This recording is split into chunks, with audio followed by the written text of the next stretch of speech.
Olá pessoal, tudo bem? Espero que estejam todos bem, seguindo as recomendações necessárias para que a gente possa se manter seguro nessa quarentena. Quanto antes tudo isso tende a passar.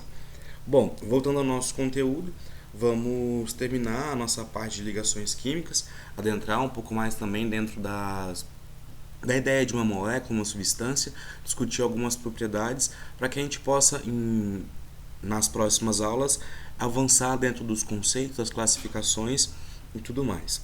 Bem, voltando ao que a gente estava dizendo então, as ligações covalentes. As ligações covalentes, elas vão ser diferentes das ligações iônicas, elas vão surgir através de um compartilhamento de elétrons da camada de valência. Mas a ideia principal é a mesma. Por que eles vão fazer esse compartilhamento? Para que eles possam adquirir uma configuração eletrônica estável. Bom, quais átomos vão fazer as ligações covalentes? Né? Basicamente, átomos não metálicos. Mas no próximo slide a gente vai discutir um pouco melhor em relação a isso.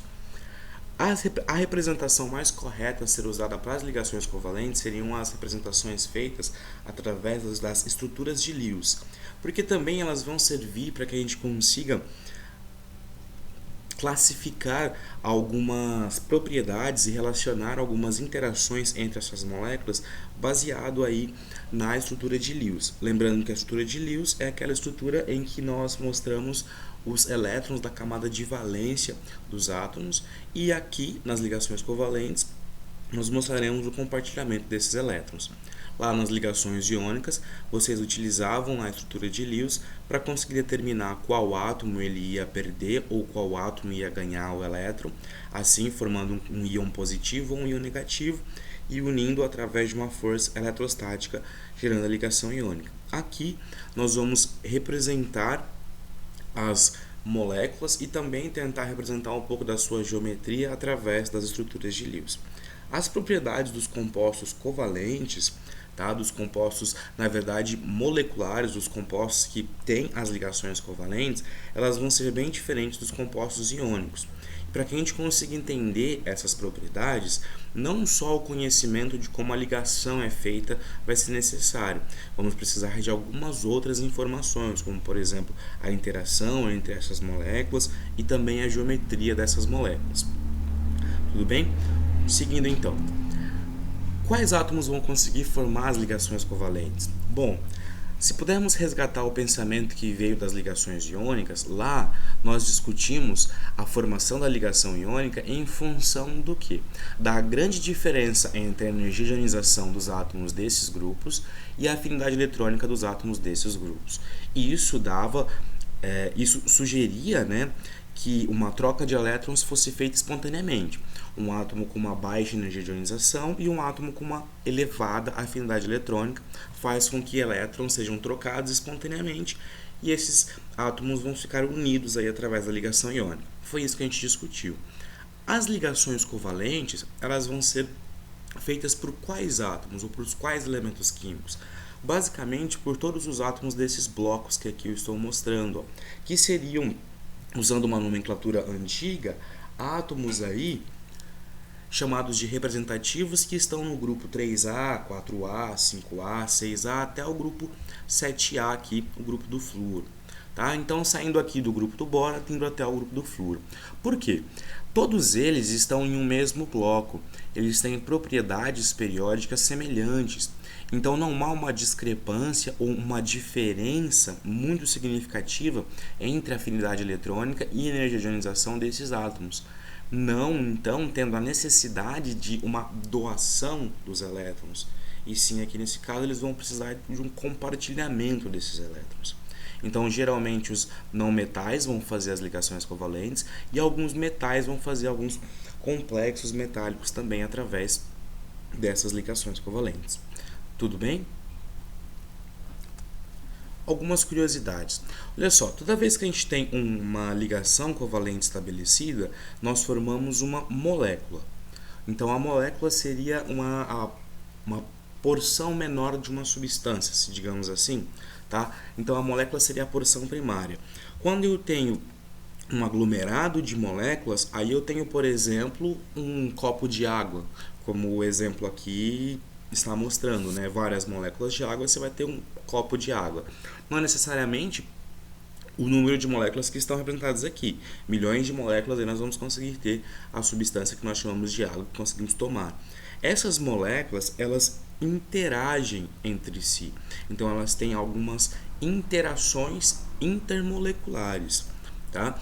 As ligações covalentes, então, elas podem formar os compostos moleculares, que eles vão ter as interações intermoleculares, boa parte dos compostos que nós conhecemos, e também podem formar os e aí, através dessas interações, nós vamos dar origem aos diferentes estados físicos da matéria.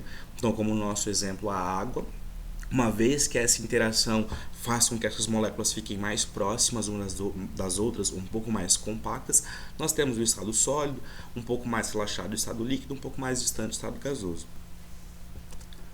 Tá? As ligações covalentes também dão origem aos compostos chamados compostos covalentes, que são compostos que são essencialmente organizados pelas ligações covalentes. Vocês já vão entender o que eu quero dizer com essa diferença. Por exemplo, se nós temos um sistema como esse aqui, tá?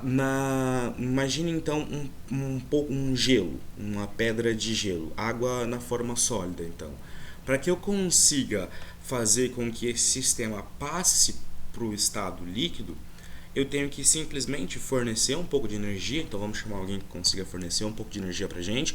Então fornecer um pouco de energia para a gente, e com isso essas interações elas vão ser quebradas. E aí eu vou ter a substância em um outro estado físico. Se aqui no caso dos compostos covalentes a energia fosse suficiente a ponto de romper as ligações covalentes, eu teria um amontoado de átomos líquidos aqui. Então, por exemplo, no caso do grafite e do diamante, que são compostos covalentes formados essencialmente por átomos de carbono, só que organizados de uma forma diferente, se eu fornecesse energia suficiente aqui ao diamante, por exemplo, a ponto de fundir, a ponto de derreter esse diamante, eu teria um líquido só de carbono, porque eu rompi todas as ligações covalentes. Isso é a essência de um composto covalente. Tá? Um composto molecular, quando eu forneço energia para ele, no primeiro momento eu rompo as interações que eles estão. E aí eu consigo ter as mudanças de fase. Tudo bem? É só uma curiosidade aí para que a gente consiga discutir um pouco melhor a ideia aí desses compostos e quais compostos nós vamos focar essencialmente. Tá? Então, a partir daqui nós vamos falar dos compostos moleculares, não dos compostos covalentes. Bom, como é feita a formação de uma ligação química? Bem, basicamente a gente pode ver aqui dois exemplos, né? A formação do hidrogênio e a formação da água. Vamos primeiro observar a formação do hidrogênio, que é um pouco mais simples, para que a gente consiga explicar qual é a ideia aqui das forças que envolvem essa ligação covalente. Bom, o hidrogênio, se a gente for observar, o átomo de hidrogênio ele tem somente um elétron na sua camada, na sua distribuição eletrônica, na sua camada de valência. Então, ele como é um átomo muito pequeno, ele precisa de somente mais um elétron para conseguir a sua estabilidade e ficar igual a um gás nobre, que seria o hélio. Tá?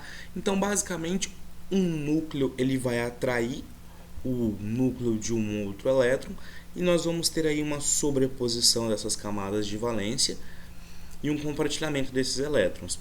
Aqui, por exemplo, eu tenho a formação aí da água, em que está havendo o compartilhamento aí de um elétron do hidrogênio com o oxigênio, um elétron do hidrogênio com o oxigênio, deixando ambos aí, todos eles, com a estabilidade eletrônica. Então, por exemplo, o hidrogênio aqui ele fica com 2 elétrons e o oxigênio ele também partilha desse elétron que é do hidrogênio, assim como o hidrogênio também partilha desse elétron que é do oxigênio. Esse é o compartilhamento. Então, se formos contar aqui quantos elétrons o oxigênio tem agora, depois de fazer as ligações químicas com o hidrogênio, ele teria 1, 2, 3, 4, 5, 6, 7, 8 elétrons. Tá? Por que essa ligação ela ocorre? Se a gente puder observar aqui esse diagrama que está aqui embaixo, a gente tem o seguinte: o núcleo a gente sabe que ele é positivo e nós temos aqui toda a nuvem eletrônica em torno do núcleo.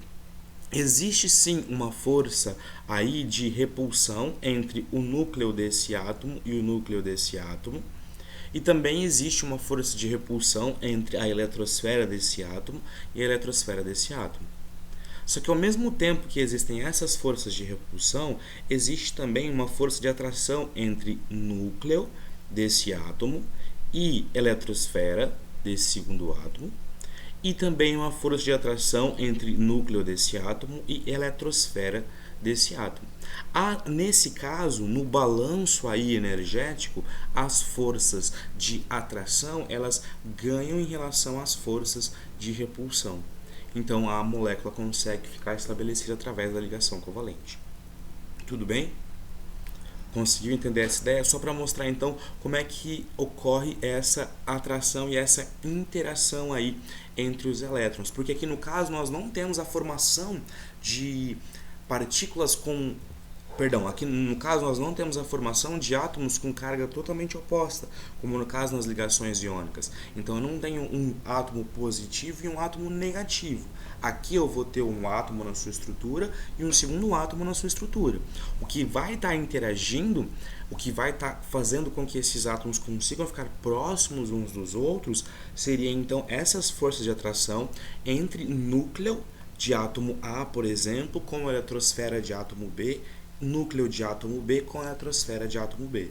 Mesmo que haja as forças de repulsão entre eletrosfera, núcleo, as forças de atração elas são maiores, elas conseguem vencer todo o conjunto desse sistema, fazendo com que os átomos aí permaneçam juntos, compartilhando esses elétrons. Tudo bem? Graficamente, o que a gente pode dizer entre desse sisteminha aqui é que basicamente, então aqui nós temos... Deixa eu só mudar a cor aqui. Então, basicamente aqui nós temos, por exemplo, os átomos de hidrogênio isolados, então nós não temos atração nenhuma nesse momento. À medida que esses átomos se aproximam, por algum motivo eles ficam próximos, a energia ela tende a diminuir e aqui nós temos o ganho das forças atrativas. Uma vez que eles estão bem próximos, aqui embaixo nós temos o ponto mais estável. Então a estabilidade energética é sempre buscando aquele ponto mais baixo de energia. Então aqui seria o ponto em que eu tenho a ligação covalente estabelecida. Uma vez que esses átomos permanecem também por um bom tempo, ou eles começam a se aproximar demais, as forças de repulsão passam a vencer e a energia começa a aumentar, a crescer consideravelmente. Tá? O que é interessante lembrar, é interessante perceber que este ponto aqui, o ponto mais baixo aqui de energia, é o ponto em que nós temos o ponto mais estável para a molécula. Esse valor aqui é o valor de distância de ligação covalente. Tá? Então, o ponto mais baixo de energia de estabilidade no gráfico aqui é o ponto em que me mostra a distância, o tamanho da ligação covalente. Tudo bem? Seguindo o nosso raciocínio, então. Bom, essa ligação covalente ela pode ser explicada basicamente por duas teorias, né? Primeiro nós teríamos a teoria da ligação da camada de valência e depois teríamos a teoria do orbital molecular. Ambas as teorias elas são válidas para explicar diversas moléculas, só que elas se diferem em alguns pontos. Alguma teoria é mais precisa para moléculas específicas e outra teoria é mais precisa para outras moléculas. Consegue explicar, por exemplo, o comportamento de outros átomos. Então, qual seria uma diferença básica para que a gente pudesse olhar aí essas duas teorias um pouco superficialmente, só para que vocês saibam e tenham conhecimento delas? Tá? A ideia da teoria da ligação da camada de valência é que nós vamos ter os orbitais atômicos e esses orbitais atômicos vão fazer uma sobreposição. Só que essa sobreposição vai deixar com que esses orbitais eles sejam localizados. Ou seja, o orbital ele continua existindo um orbital atômico, ele continua no átomo. O que acontece é que uma parte desse orbital que está sobreposta e é nessa parte que ocorre a interação aí entre os elétrons e a formação da ligação covalente. A teoria da ligação de valência consegue explicar, por exemplo, muito bem, alguns conceitos chamados de hibridização. E explica, por exemplo, o porquê do carbono ter somente 2 elétrons livres e conseguir fazer 4 ligações, por exemplo, 4 ligações covalentes, por exemplo. Então, porque o carbono consegue fazer o que nós chamamos de hibridização de orbitais. A união de 2 orbitais, por exemplo, o orbital P e D, para formar um orbital híbrido, que consiga expandir aí a sua capacidade de fazer ligações químicas. A ideia dos orbitais localizados é que os orbitais eles vão permanecer orbitais atômicos, e o que vai acontecer é que eles vão sobrepor um ao outro, tá? Agora, na teoria do orbital molecular, que é um pouco mais complexa, esses orbitais eles vão ser deslocalizados. Como assim deslocalizados? A ideia seria que 2 orbitais atômicos, eles quando estão sob a perspectiva de uma molécula, então, 2 átomos, 2 orbitais atômicos, esses orbitais atômicos eles se fundem e deixa de existir os orbitais atômicos e passa a existir somente um orbital aqui, ó, chamado de orbital molecular. E seria como se essa nuvem eletrônica ou esse orbital molecular ele estivesse disponível para ambos os átomos conseguir usar o elétron aí. Tudo bem? Eu sei que é um pouquinho complicado, mas eu vou deixar alguns vídeos de suporte para que vocês consigam entender um pouquinho mais a teoria da ligação da camada de valência e a teoria do orbital molecular. Não vou entrar muito a fundo aqui agora, porque nós precisaríamos basicamente de uma aula só para uma teoria e uma aula só para outra teoria. Tudo bem? E também não é o foco do curso de vocês. A ideia é que vocês saibam que essas ligações covalentes elas são explicadas por 2 teorias diferentes. Tudo bem? Aí eu vou deixar o material de suporte para que vocês consigam entender e aqueles que quiserem se aprofundar um pouco mais aí no conteúdo e na ideia. Tá? Seguindo o nosso raciocínio aqui então. Bom, por que que nós vamos tentar ou ter que usar as estruturas de Lewis para conseguir representar os compostos moleculares aqui? Porque nas estruturas de Lewis, como a gente já discutiu, eles representam... nas estruturas de Lewis, como nós discutimos na aula anterior, nós representamos basicamente o átomo e os elétrons que estão na sua camada de valência. Então aqui eu tenho alguns exemplos. Então, baseado nesses elétrons que estão na camada de valência, nós conseguimos perceber quantos pares de elétrons podem ser feitos ou quantas ligações covalentes podem ser feitas, tá? Mas um pouquinho mais devagar a gente vai conseguindo entender esse raciocínio aí. A ideia então é olhar para a estrutura de Lewis e conseguir entender o preenchimento do octeto através dessa estrutura de Lewis. Então, por exemplo, aqui, olha só, o carbono então tem 4 elétrons na sua camada de valência, ou seja, ele precisa conseguir estabelecer mais 4 aqui, ó, pares de elétrons para conseguir ficar com 8 elétrons na sua camada de valência. Então isso dá algumas possibilidades de ligações químicas para o carbono. Tudo bem? O mesmo para o nitrogênio. Ó. Só que perceba que o nitrogênio ele tem 5 elétrons na sua camada de valência, mas ele tem um par de elétrons junto aqui. Ó, tá? Então, esse par não faz ligação. Tá? Então, a gente tem uma noção, através da estrutura de Lewis, por exemplo, que as ligações vão ser feitas somente aqui com esses elétrons que estão livres. Tudo bem? Lembrando que a ligação covalente é um compartilhamento de elétrons, então quando eu tenho uma ligação estabelecida, eu tenho o compartilhamento de um par de elétrons. Tudo bem? Bom, seguindo então o nosso raciocínio. Aqui nós temos algumas maneiras de representar aí, através de alguns diagramas, os compostos moleculares. Então, por exemplo, hidrogênio. O hidrogênio aqui, vamos conseguir, ele é representado aí a sua estrutura de Lewis somente então com um elétron na sua camada de valência. Então haverá aqui compartilhamento do elétron. E esse compartilhamento de elétron nós representamos aqui, ó, por um único traço, tá? Então O compartilhamento aqui de elétrons do hidrogênio nós representamos por um único traço.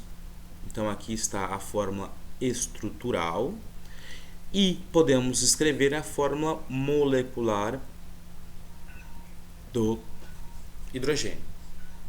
Tudo bem? Se pudermos olhar aqui, ó, como um exemplo também, o oxigênio, vamos fazer um pouco diferente. Ó. O oxigênio aqui está o núcleo. Quantos elétrons ele tem? O oxigênio ele tem na sua camada de valência 1, 2, 3, 4, 5, 6 elétrons na sua camada de valência. Só que tá vendo a disposição desses elétrons aqui? Está dizendo para a gente então que eu tenho pares de elétrons já na camada de valência aí do oxigênio. Então a distribuição é 1s2, aqui eu vou ter 2s2, 2p e assim a gente segue, certo? Bom, para aqueles que não entenderam, nós já discutimos muito isso, eu não vou fazer aqui agora.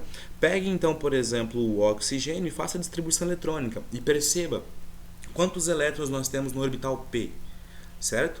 Então, por exemplo, assim, se ele tem 3 elétrons, tá? Lembre que cada um tá Px, Py e Pz. Então, cada um há a possibilidade aí de fazer mais um emparelhamento e fazer a ligação covalente. Se ele estiver, por exemplo, com 4 elétrons, eu vou ter 2 elétrons no orbital Px. Então, esse já não vai ter a possibilidade de fazer uma ligação. Tá? Talvez seja por isso que aqui esteja representado em pares. Mas vamos colocar a estrutura de Lewis aí para o oxigênio. Então, o oxigênio ele tem 6 elétrons, como a gente já viu. 1, 2, 3, 4, 5. Vamos colocar mais uma aqui. 6. 6 elétrons. Tá? Bom, fazer melhor. Vamos desenhar essa estrutura de uma forma diferente. Aqui ela ficou diferente do que a gente vai conseguir, do que nós estamos buscando a representação. Já que eu tenho 2 pares que não vão conseguir fazer as ligações, vamos colocar de forma diferente. Então, olha só, aqui eu tenho um átomo de oxigênio, eu tenho um par de elétrons aqui e outro par de elétrons aqui. Tudo bem? Tenho aqui, então, um elétron passível para fazer uma ligação e tenho aqui um elétron também para fazer uma ligação. Um segundo. Tenho aqui os pares e os elétrons que estão livres aqui. Tudo bem? O que vai acontecer é que haverá um compartilhamento entre esses elétrons e o compartilhamento entre esses daqui. Tudo bem? Dando origem aí ao que nós chamamos de ligação dupla. Essa ligação dupla ela é representada por 2 traços.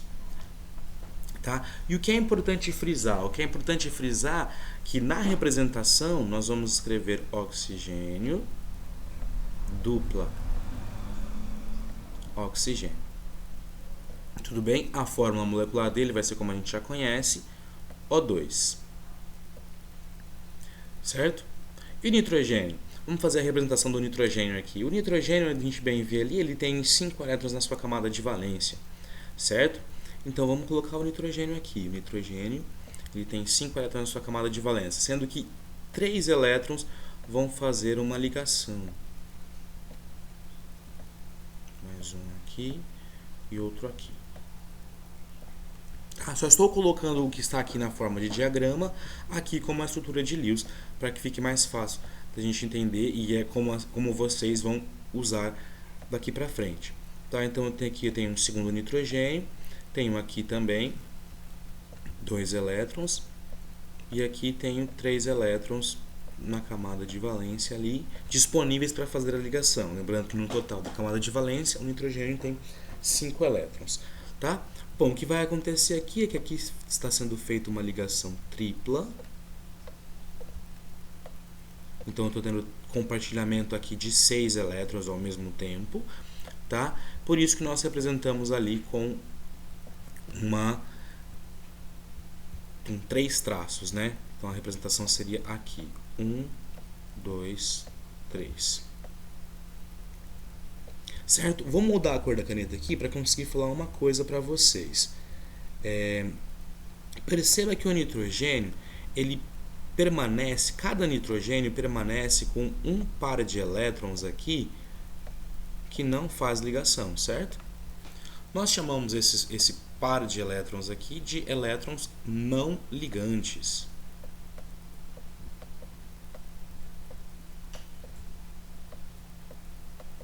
Tá? E isso é muito importante para a gente quando a gente for conseguir estabelecer a geometria dessa molécula. É interessante perceber quais moléculas elas apresentam os pares de elétrons não ligantes ou não. Quais átomos dentro de uma molécula apresentam um par de elétrons não ligante ou não.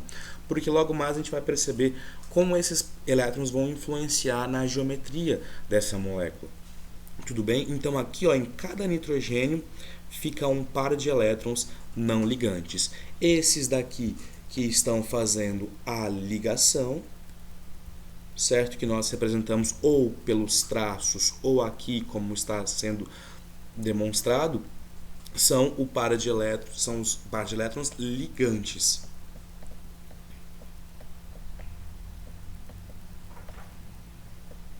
São os pares de elétrons ligantes. Tudo bem? Agora vamos tentar entender uma sistemática aí para que a gente consiga colocar a estrutura de Lewis para alguns átomos, uma sistemática que alguns livros trazem, por exemplo. Então, olha só, vamos ver aqui o carbono, certo? O carbono, ele tem 4 elétrons na sua camada de valência, tudo bem? Então, vamos colocar aqui, carbono, ele tem 4 elétrons na sua camada de valência. Então, vou fazer uma ligação aqui do carbono com o hidrogênio.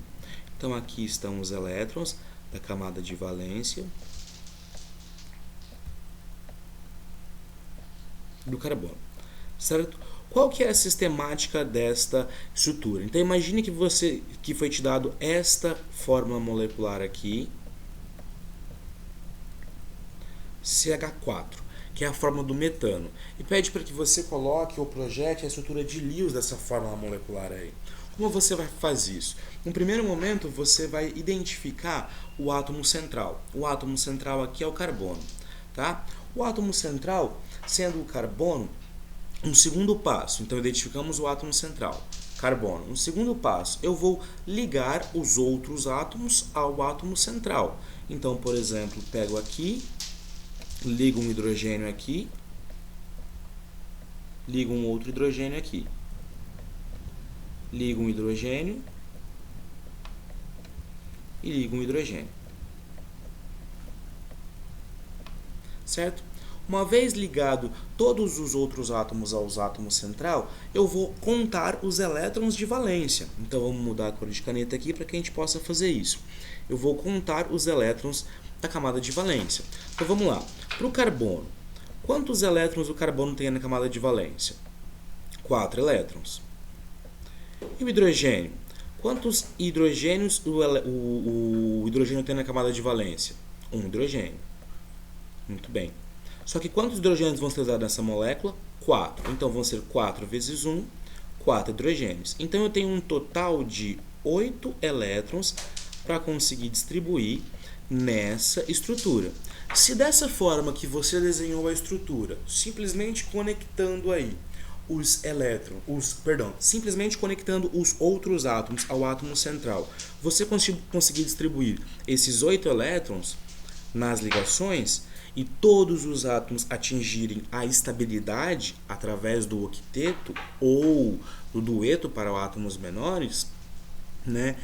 A estrutura de Lewis que você propôs está correta. Caso isso não aconteça, a estrutura não está correta. E aí qual a sua alternativa? Colocar outras ligações. No caso desse exemplo aqui, que foi o metano, que é o CH4, se a gente for contar então, quando eu tenho essa ligação estabelecida aqui, eu tenho 1, 2, quando eu tenho essa ligação, 3, 4, quando eu tenho essa ligação, 5, 6, quando eu tenho essa ligação, 7, 8, todos os 8 elétrons foram distribuídos, então eu tenho aí essa estrutura de Lewis sendo a estrutura correta para a molécula de metano. Tudo bem? Conseguiu entender esse raciocínio? Se você não conseguiu entender esse raciocínio, pausa um pouquinho, volta e tenta ver essa ideia de novo. E perceba que aqui no metano eu não tenho nenhum par de elétrons não ligantes e todos os pares que foram feitos foram pares de elétrons ligantes. Vamos fazer outros dois exemplos aqui. Vamos só limpar um pouquinho essa tela para ficar mais fácil aí da gente perceber. Bom, apagou tudo aqui. Vamos fazer outro exemplo. Imagine então que você tem que montar a estrutura de Lewis para a molécula da amônia. A amônia tem a fórmula molecular aqui, ó, NH3. NH3. Certo? Muito bem, então. Olha só. Então, como é que a gente vai fazer isso? Primeiro momento, então, encontrar o átomo central. O átomo central aqui está bem fácil de perceber, é o átomo de nitrogênio. Então, o átomo central, eu vou colocar ele aqui, nitrogênio. E aí, o que eu faço agora? Eu conecto todos os outros átomos aí ao átomo central. Então, eu tenho 3 átomos de hidrogênio para conseguir conectar, então eu conecto ele ao átomo central. Então, eu vou conectar aqui um hidrogênio, vou conectar aqui um outro hidrogênio, vou conectar aqui um outro hidrogênio. Certo? Agora vamos ver se essa estrutura de Lewis aqui ela é a correta. Como é que a gente vai ver? A gente vai contar os elétrons da camada de valência. Então vamos lá. Quantos elétrons o nitrogênio tem na sua camada de valência? O nitrogênio tem 5 elétrons. Quantos elétrons o hidrogênio tem? Cada hidrogênio tem 1. Então, como eu tenho 3 hidrogênios, eu tenho 3 elétrons na camada de valência. Certo? Dando um total aí de 8 elétrons para que eu consiga distribuir através dessa estrutura. Bom, eu vou distribuir esses elétrons a fim de atingir o octeto aí de todos os outros átomos. Começo a distribuir aqui para os átomos periféricos, certo? Mas vamos dar uma olhada no átomo periférico. Esse átomo periférico aqui é o hidrogênio. E quando ele faz uma ligação aqui, ó, ele já atinge o octeto. O mesmo acontece com esse aqui. Ele já atinge o octeto. O mesmo acontece com esse aqui. Ele já atinge o octeto. Certo? Então, olha só, o hidrogênio não precisa de mais... Perdão. O hidrogênio ele não precisa de mais elétrons, porque todos os átomos de hidrogênio nessa estrutura eles já atingiram o octeto. Só que, olha só, ao distribuir os elétrons aqui para o hidrogênio e tudo mais, eu tenho 6 elétrons no total. Então, eu consegui distribuir somente 6 elétrons.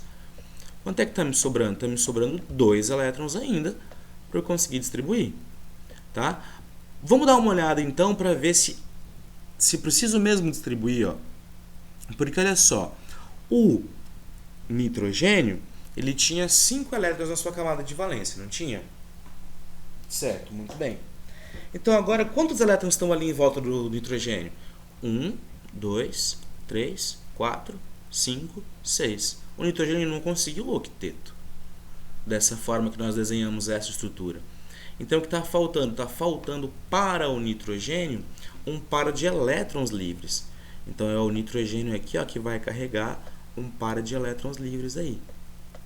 Tá? Esse par de elétrons livres modifica um pouquinho a estrutura da molécula e ela vai ficar de uma forma um pouquinho diferente. Ó. Então, vou ter aqui o nitrogênio. Esse hidrogênio vai ficar um pouquinho afastado. Esse hidrogênio vai ficar um pouquinho afastado. Esse hidrogênio vai ficar um pouquinho afastado. E aqui embaixo eu tenho o par de elétrons resultante para fechar o octeto do nitrogênio. Tudo bem? Aí aqui eu tenho a estrutura de Lewis correta para essa molécula. Certo? Tudo bem? Conseguiram entender o raciocínio? Vamos tentar fazer mais uma molécula. Ó, vou pegar uma outra cor de caneta aqui. Tentar fazer com mais uma outra molécula. Por exemplo, o formaldeído. Ó. O formaldeído tem essa fórmula molecular aqui. CH2O. Tá? Nesse caso, o átomo central. Quem é o átomo central aí nesse caso? Nesse caso, o átomo central é o carbono. Por que o átomo central é o carbono? Geralmente é aquele átomo que tem a maior possibilidade de fazer ligações. Tá? Nesse caso, o carbono ele pode fazer aí até 4 ligações. Então, vamos lá. Tentar distribuir o carbono como átomo central, tentar distribuir os outros átomos aí ao entorno do carbono. Então eu vou colocar um hidrogênio para baixo aqui, um outro hidrogênio e aí um oxigênio. Tudo bem? Agora vamos contar os elétrons da camada de valência, para a gente ver quantos elétrons são necessários aí distribuirmos e assim vermos se todos os átomos estão com o octeto. Bom, vamos lá. O oxigênio ele tem 6 elétrons na camada de valência. Beleza, então o oxigênio tem 6 elétrons. O carbono tem 4 elétrons. Certo? E o hidrogênio tem 1, só que como eu tenho 2 hidrogênios, são 2 elétrons. Então eu tenho um total aí de 12 elétrons para conseguir distribuir. Certo? Bom, então começo distribuindo esses elétrons para os átomos periféricos aí, certo? Então vamos lá, vamos distribuir aqui. O hidrogênio, vamos olhar no hidrogênio. O hidrogênio aqui, ó, 1, 2. O hidrogênio então não precisa de mais nenhum átomo extra aqui, certo? Porque ele já tem a sua estabilidade preenchida quando a ligação está conectada. O outro hidrogênio é o mesmo, certo? Então foram distribuídos aí 4 elétrons. Aqui 5, 6 elétrons. Então eu tenho mais 6 elétrons para conseguir distribuir. Então esses 6 elétrons eu vou colocar em volta do oxigênio, certo? Então 1, 2, 3, 4, 5, 6. Certo? Então perceba, ó, que eu fiz inicialmente. Vamos lá. Encontrei o átomo central, conectei os átomos ao átomo central, somei os elétrons da camada de valência e agora eu fui distribuir os elétrons para os átomos periféricos, não o átomo central. Então, para os átomos periféricos. O hidrogênio, ao observar o hidrogênio, a gente percebe que o hidrogênio não precisa de mais nenhum elétron aqui ao entorno dele. Por quê? Porque ao fazer a ligação, ele já conseguiu estabelecer o seu octeto. O mesmo vale para esse outro hidrogênio. Só que com isso, a gente já, ao fazer esse balanço, nós já eliminamos aí 4 elétrons. Certo? Ao analisar o oxigênio já compartilha um elétron aí com o carbono. Então, mais 2 elétrons. Faltavam 6. Distribuímos todos os elétrons, certo? Ao entorno aí desta molécula. Bom, vamos observar se todos os átomos agora estão com o octeto preenchido. Então, por exemplo, olha só. Hidrogênio, 2 elétrons, está ok. Esse e esse. Hidrogênio, 2 elétrons, está ok. Esse e esse. Oxigênio, 1, 2, 3, 4, 5, 6, 7, 8. Beleza. E o carbono? 1, 2, 3, 4, 5, 6. Olha só, por mais que você conseguiu distribuir todos os elétrons nessa estrutura de Lewis, essa estrutura de Lewis ela não é a correta. Por quê? Porque o carbono não preenche o octeto. A molécula dele não está completamente estável, perdão, o átomo não está completamente estável aí nesse caso. Ele não está com o octeto preenchido. E aí, qual a solução para que isso possa ser feita? Como corrigir a estrutura de Lewis? Lembrando então, uma vez que você distribuiu os elétrons, todos os átomos não estão com o octeto preenchido, o que nós faremos? Veremos se cabe a possibilidade de ligações duplas ou triplas, certo? Então aqui no caso, ó, o que está faltando aí para que ambos fiquem com o octeto? Estabelecimento de uma ligação dupla aqui, ó, entre o carbono e o oxigênio. E aí, com isso, né, vamos ajustar tudo que se faz presente aí. Ao fazer a ligação dupla, esse par de elétrons que estava aqui somente disponível para o oxigênio passa a ser compartilhado. Então agora vamos observar e ver se todos estão com 8 elétrons. Vamos lá, hidrogênio 1, 2, como é um átomo pequeno, a estabilidade serve para ele. Hidrogênio 1, 2, muito bem. Oxigênio 1, 2, 3, 4, 5, 6, 7, 8. Muito bem. Carbono 1, 2, 3, 4, 5, 6, 7, 8. Agora essa é a estrutura de Lewis correta para a molécula aí do formaldeído. Então, se eu fosse, por exemplo, escrevê-la sem a presença dos elétrons, seria algo dessa forma que eu estou fazendo em vermelho aqui embaixo. Carbono, dupla ligação com o oxigênio, e com hidrogênio. Tudo bem? Sei que falo um pouquinho rápido, então se você não entendeu a ideia, pausa o vídeo aí, volta, revê todos os exemplos, desde os primeiros exemplos, tá? E depois dá continuidade nos estudos. Tudo bem? Se você não entendeu, volta e vê de novo até você conseguir compreender a ideia e também veja o material de suporte. Lembrando aqui então, ó, que para o oxigênio ficaram dois pares de elétrons não ligantes aqui ao entorno do átomo de oxigênio. Também, tudo bem? Tudo bem? Bom, então vamos passar um pouquinho para frente disso aí. Bem, olha só. E a energética de uma ligação covalente? Como é que a gente analisa a energia de uma ligação covalente? Bom, existem alguns valores, por exemplo, aqui para a ligação simples, ó.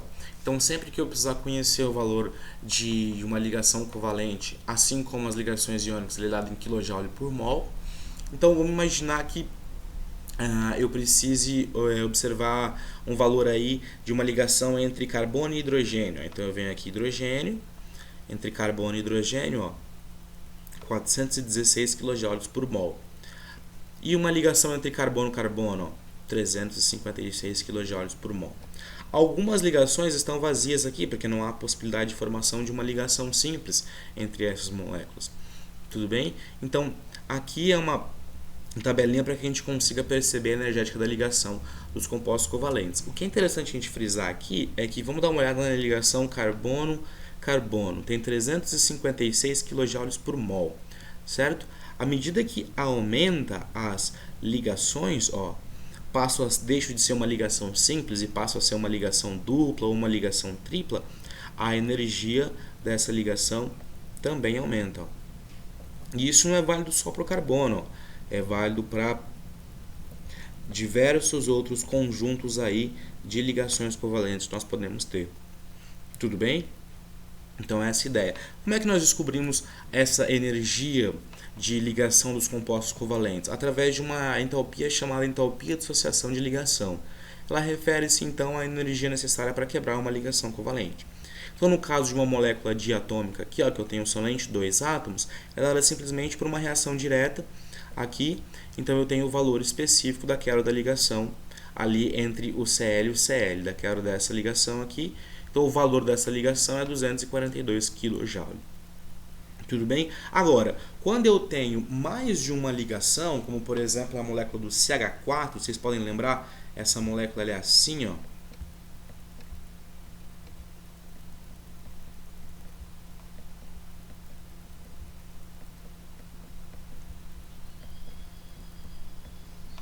Tudo bem? Então aqui eu tenho 4 ligações para quebrar. Então a gente vai fazer a mesma ideia que foi feita para as ligações iônicas. Então vai ser uma quebra em mais de uma etapa.